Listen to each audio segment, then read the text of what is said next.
मित्रांनो, आईचे प्रेम जगात सर्वात मौल्यवान असते. ती तिच्या मुलांसाठी जीव देण्यास तयार असते, पण जर तीच आई सावत्र आई झाली तर तिचे हृदय दगडापेक्षाही कठीण होऊ शकते. ही कथा आहे मंटू या 1.5 वर्षाच्या निष्पाप मुलाची, ज्याने 1.5 वर्षांच्या वयात आपली आई गमावली. त्याच्या सावत्र आईने त्याला इतके छळले की तो महिलांच्या नावाने थरथर कापू लागला. भूक, तहान आणि मारहाणीने त्रस्त होऊन एके दिवशी त्याने डोळे मिटले. पण असे म्हणतात की ज्याच्याकडे कोणी नाही त्याचा देव असतो. मित्रांनो, कथेला पुढे जाण्यापूर्वी तुम्हा सर्वांना विनंती आहे की माझा व्हिडिओ लाईक करा आणि आमच्या चॅनेलला सबस्क्राईब करा, जेणेकरून आमचे मनोबल वाढत राहील. मित्रांनो, ही एक सत्यकथा आहे. उत्तर प्रदेशातील आंबेडकर नगर जिल्ह्यात एक छोटेसे गाव होते. त्या गावाच्या मध्यभागी एक लहानसे घर होते, जिथे 1.5 वर्षांचा लहान मुलगा मंटू राहत होता. मंटूचे जग खूप लहान होते. त्याच्या आईची मांदी, त्याचे दूध आणि त्याचे गोड हास्य. तो त्याच्या आईचे बोट धरून चालायला शिकत होता. त्याचे बोलणे अजून पूर्णपणे विकसित झाले नव्हते. तो आई मा म्हणत हसायचा आणि त्याची आई त्याला मिठी मारायची. मंटूची आई राधा दिवसभर घरकाम करायची. ती मंटूला खायला घालायची आणि रात्री लोरी गाऊन झोपवायची. मंटूचे वडील सुजीत मजूर होते. तो सकाळी लवकर निघून जायचा आणि रात्री उशिरा थकून परतायचा. पण जेव्हा तो मंटूला हसताना पाहायचा तेव्हा त्याचा सर्व थकवा नाहीसा व्हायचा. पण एके दिवशी ते हास्य कायमचे हिरावून घेतले गेले. गावात वीज आली होती. रस्त्यांवर विजेचे तारा लटकत होते आणि गावकऱ्यांना फारसे काही समजत नव्हते. एके दिवशी सकाळी राधा कपडे धुत होती. जवळच एक जिवंत तार लटकत होती. तिने चुकून त्याला स्पर्श केला. तिला जोरदार विजेचा झटका बसला आणि क्षणार्धात ती या जगातून निघून गेली. लहान मुलगा मंटू, जो त्यावेळी त्याच्या आईसोबत होता, तो जवळच खेळत होता. त्याला काहीच समजत नव्हते. तो रडू लागला, पण त्याची आई त्याला शांत करण्यासाठी उठली नाही. गावकऱ्यांनी राधाला वाचवण्याचा प्रयत्न केला, पण सर्व व्यर्थ. मंटूची आई आता या जगात नव्हती. सुजीतचे हृदय तुटले होते. तो रात्रभर रडत राहिला. तो मंटूला मांडीवर घेऊन रडत राहिला. गावातील महिलांनी मंटूला सांत्वन दिले, पण तो त्याच्या आईला शोधत राहिला. त्याचे छोटेसे जग उद्ध्वस्त झाले होते. सुजीतला वाटले की मंटूला आईची गरज आहे. त्याला ही घराची काळजी घेईल आणि मंटूवर प्रेम करेल अशा जीवनसाथीचीही गरज होती. काही महिन्यांनंतर सुजीतने रूपा नावाच्या मुलीशी लग्न केले. रूपा त्याच गावातील होती. ती तरुण होती आणि तिचे बोलणे गोड होते. सुजीतला वाटले की ती मंटूची चांगली आई होईल. तो रूपाला त्याच्या घरी घेऊन आला. सुरुवातीला रूपा मंटूशी चांगली वागत असे. ती त्याला जेवण देत असे आणि त्याच्या छोट्या छोट्या खोड्या हसवून दूर करत असे. मंटूला वाटायचे की ती त्याची नवीन आई आहे. तो रूपाकडे जायचा, तिची साडी धरून हसायचा. रूपानेही त्याच्याकडे प्रेमाने पाहिले. पण ही शांतता जास्त काळ टिकली नाही. रूपाचा खरा चेहरा हळूहळू समोर आला. तिने घराचा ताबा घेतला आणि सुजीतला तिच्या तालावर नाचवायला सुरुवात केली. ती घराची मालकीण बनली आणि मंटूला ओझे मानू लागली. मंटू अजूनही लहान होता. मुले नेहमीच खोडकर असतात. कधी तो बादलीत पाणी सांडायचा, कधी तो त्याचे कपडे चिखलाने घाण करायचा, कधी तो काही वस्तू सांडायचा. पण रूपा हे सर्व सहन करू शकत नव्हती. ती मंटूला छोट्या छोट्या गोष्टींवर फटकारायची. जर तो रडला तर ती त्याला शांत करण्यासाठी त्याच्याकडे यायची. कधीकधी ती चुलीवरून गरम चिमटे काढायची आणि मंटूचे चिमुकले शरीर जाळून टाकायची. मंटूच्या ओरडण्या ऐकून शेजारच्या महिला थरथर कापायच्या. त्या म्हणायच्या, रूपा, हे मूल आईहीन आहे, तू त्याला का छळतेस? पण रूपाचे हृदय वितळत नव्हते. ती ओरडून म्हणायची, त्याने त्याच्या आईला खाल्ले आहे, आता तो मलाही खाईल. तो मरण्यास पात्र आहे. जर मला माहीत असते की तो असा आहे, तर मी या घरात पाऊलही ठेवले नसते. तिचे शब्द इतके कटू होते की ऐकणारे गप्प बसायचे. कोणीही तिच्याशी गोंधळ घालू इच्छित नव्हते. रूपा भांडखोर होती आणि सर्वांना तिच्या स्वभावाची माहिती होती. रात्रीचा वेळ मंटूसाठी अधिक कठीण व्हायचा.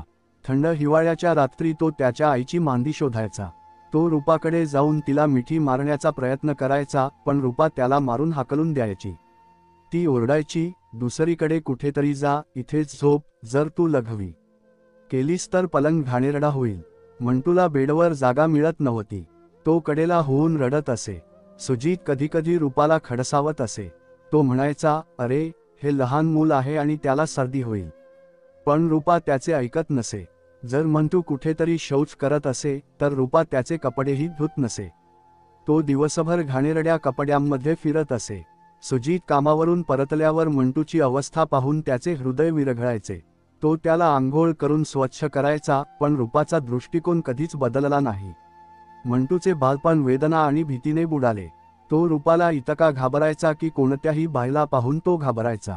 त्याला वाटायचे की कदाचित ती त्याला मारहाणही करेल. गावात त्याचे आजी आजोबा नव्हते आणि त्याची काळजी घेणारे कोणीही नातेवाईक नव्हते. त्याचे काका रामू गावात राहत होते. रामू एक लहान शेतकरी होता, पण त्याचे स्वतःचे आयुष्य होते. त्याची पत्नी लक्ष्मी आणि 2 मुले होती. मंटूला पाहून त्याला दया यायची, पण तो आपल्या मुलांना वाढवण्यात व्यस्त असायचा. गावात एक म्हातारी बाई होती, दादी अम्मा. ती गावातील सर्वात वयस्कर बाई होती. सगळे तिला दादी अम्मा म्हणत. दादी अम्मांना स्वतःची मुले नव्हती, पण त्यांना गावातील मुले खूप आवडत होती. ती अनेकदा मंटूला भेटायची आणि सुजीतला सांगायची की या मुलाला तुझ्या सोबत घेऊन जात जा. त्याला रूपाकडे सोडून जात जाऊ नकोस, तो असहाय्य आहे. मंटूला माझ्याकडे घेऊन ये, मी त्याला वाढवते. पण सुजीत शांत राहिला. त्याला वाटायचे की जर त्याने मंटूला आजीकडे पाठवले तर रूपा रागावेल. आजी कधीकधी मंटूला तिच्याकडे बोलावायची. ती त्याला भाकरी द्यायची, मांडीवर बसवायची आणि गोष्टी सांगायची. मंटूला आजीच्या मांडीवर आराम मिळायचा, पण तो रूपाला इतका घाबरत होता की तो तिच्यासोबत जास्त काळ राहत नव्हता. त्याला वाटलं होतं की जर रूपाने त्याला पाहिले तर त्याला मारहाण होईल. 4 वर्षे झाली. दरम्यान रूपाला एक मुलगा झाला, ज्याचे नाव तिने रमेश ठेवले. आता रूपाने मंटूचे आयुष्य आणखी कठीण केले. ती रमेशचे खूप लाड करायची. तिने त्याला चांगले कपडे घातले आणि त्याला आपल्यासोबत झोपवले, पण ती मंटूला तिचा सावत्र मुलगा मानायची आणि त्याला छेडायची. जर मंटू रमेशसोबत खेळायला जायचा तर रूपा त्याला फटकारायची आणि त्याला पाठवून द्यायची. ती म्हणायची की त्याला हात लावू नको, तो घाणेरडा आहे. मंटू आता 5 वर्षांचा झाला होता. त्याच्या डोळ्यात भीती आणि दुःख होते. तो गावातील रस्त्यांवर एकटाच फिरायचा. मुले त्याच्यासोबत खेळायची, पण तो जास्त हसत नव्हता. गावातील काही मुले त्याला चिडवायची. अरे मंटू, तुझी आई तुला मारहाण करते. मंटू शांतपणे ऐकायचा आणि डोळे मिटून घ्यायचा. त्याच दरम्यान सुजीतचा धाकटा भाऊ अजितचे लग्न झाले. अजितची पत्नी मीरा होती. मीरा एक दयाळू आणि प्रेमळ स्त्री होती. मीरा जवळच्या गावातील होती. ती शिक्षित होती आणि तिचे मन मोठे होते. मीरा गावात आली की तेव्हा गावात लग्नाचे वातावरण होते. नातेवाईक जमले होते आणि मुले मीराच्या खोलीत दिवसभर गोंधळ घालत होती. मुलांना नेहमीच नवीन वधूची खोली आवडते. तिथे एक नवीन बेड, अनेक गोड पदार्थ आणि खूप मजा आहे. मुले मीराला त्रास द्यायची, पण ती गप्प बसायची. ती एक नवीन वधू होती. तिला भीती वाटत होती की जर तिने काही सांगितले तर लोक काय विचारतील. ती मुलांना प्रेमाने हाक मारायची आणि त्यांच्याशी हसून खेळायची. सर्व मुले म्हणायची की ही वहिनी खूप छान आहे. मंटूही त्या मुलांसोबत मीराच्या खोलीत यायचा, पण तो दूर उभा राहायचा. तो काहीही मागत नव्हता किंवा कोणताही खोडसाळपणा करत नव्हता. मीराने पाहिले की हे मूल इतरांपेक्षा वेगळे आहे. तिने विचारले की तो कोण आहे. मग रामूची पत्नी लक्ष्मीने तिला सांगितले की हा सुजीतचा मुलगा मंटू आहे. त्याची सावत्र आई रूपा त्याला खूप मारते. तो गरीब मुलगा आईहीन आहे. मीराचे मन भावूक झाले. तिने प्रेमाने मंटूला हाक मारली. इकडे ये बेटा. मंटू संकोचून तिच्या जवळ आला. मीराने त्याला आपल्या मांडीवर बसवले आणि त्याचे नाव विचारले. मंटू हळू आवाजात म्हणाला, मंटू. पहिल्यांदाच एका महिलेने त्याला इतक्या प्रेमाने स्पर्श केला. मीराने त्याच्या केसांना तेल लावले आणि त्याला स्पर्श केला. तिच्या मांडीवर आराम मिळाल्याने मंटू झोपी गेला. मीरा त्याला तिच्या पलंगावर झोपवायची. हळूहळू मंटू मीराकडे येऊ लागला. तो तिच्या खोलीत बसायचा आणि मीरा त्याला जेवण द्यायची आणि त्याचे कपडे दुरुस्त करायची. गावातील महिला मीराला सांगत होत्या की रूपा नेहमीच मंटूशी वाईट वागते. ती त्याला अन्न देत नाही. जर तो चुकूनही मलविसर्जन करतो तर ती ते धुतही नाही. कधीकधी तो दिवसभर उपाशी राहायचा. हे सर्व ऐकून मीरा रागावली, पण ती गप्प राहिली. एके दिवशी मंटू 2-3 दिवस मीराकडे आला नाही. मीरा काळजीत पडली. ती नवीन नवरी होती आणि क्वचितच घराबाहेर जात असे. सुजीत काही दिवस कामासाठी बाहेर गेला होता. दरम्यान रूपाने मंटूला इतका मारहाण केली की तो बेशुद्ध पडला. तिने चिमटा गरम करून मंटूला जाळले आणि 2-3 दिवस त्याला जेवण दिले नाही. मंटू तापाने त्रस्त होता. त्याची प्रकृती अशी होती की तो वाचणार नाही असे वाटत होते. त्यावेळी कोणीतरी दादी अम्मांना हे सांगितले. दादी अम्मा काठी टेकून सुजीतच्या घरी पोहोचली. जेव्हा तिने मंटूला पाहिले तेव्हा तिचे डोळे अश्रूंनी भरले.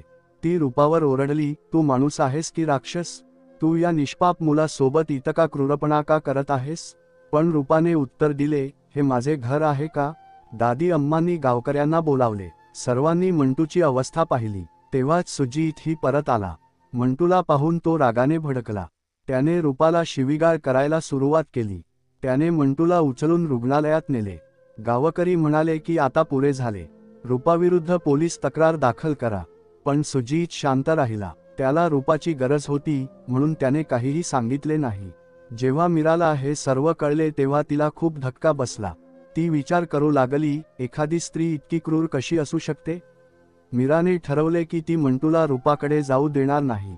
तिने मंटूला आपल्यासोबत ठेवले. ती त्याला आपल्या मुलासारखे प्रेम करू लागली. मंटूला मीरामध्ये त्याची आई दिसू लागली. तो तिला मम्मी म्हणू लागला. मीरा त्याला छातीशी मिठी मारायची, चांगले कपडे घालायची आणि त्याला खायला घालायची. मंटूचे रूप बदलले. तो आधी बारीक आणि घाबरलेला होता.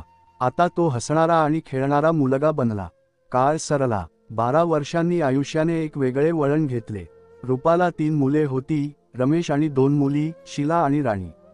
मीराला 3 मुले होती, 2 मुली, राधिका आणि पूजा आणि एक मुलगा, रवी.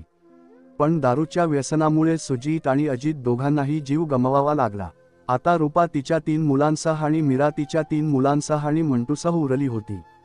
कुटुंब मोठे झाले होते आणि खर्च वाढतच गेला. कुटुंब जसजसे मोठे होत गेले तसतसे घरात आर्थिक संकट निर्माण झाले. शेतीतून कोणताही आधार नव्हता. सर्वात मोठा मुलगा मंटू होता जो आता 16 ते 17 वर्षांचा होता. एके दिवशी त्याने मीराला सांगितले की मम्मी मी मुंबईला जाऊन तिथे काम करेन. मीरा घाबरली आणि म्हणाली की बेटा तू अजून लहान आहेस. पण मंटूने धाडस दाखवले आणि म्हणाला मम्मी मी प्रयत्न करेन. मग मीराने डोळ्यात अश्रू आणून त्याला निरोप दिला. मंटू मुंबईला गेला आणि तिथे त्याचे काम स्थिर झाले. तो कापडाच्या दुकानात काम करू लागला. तो कष्ट करून पैसे कमवू लागला आणि मीराला पाठवू लागला. मीरा तिच्या मुलांना शाळेत पाठवू लागली. दुसरीकडे रूपाची प्रकृती बिकट झाली. तिची मुले निरुपयोगी निघाली. रमेश दारू पिऊ लागला आणि शीला राणी त्याच्याशी भांडू लागली.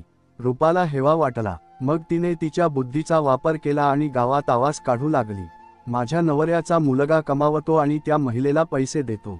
मलाही तिचे पैसे हवे आहेत. तिने पंचायत बोलावली. गावातील वडीलधारी मंडळी पंचायतीत जमली.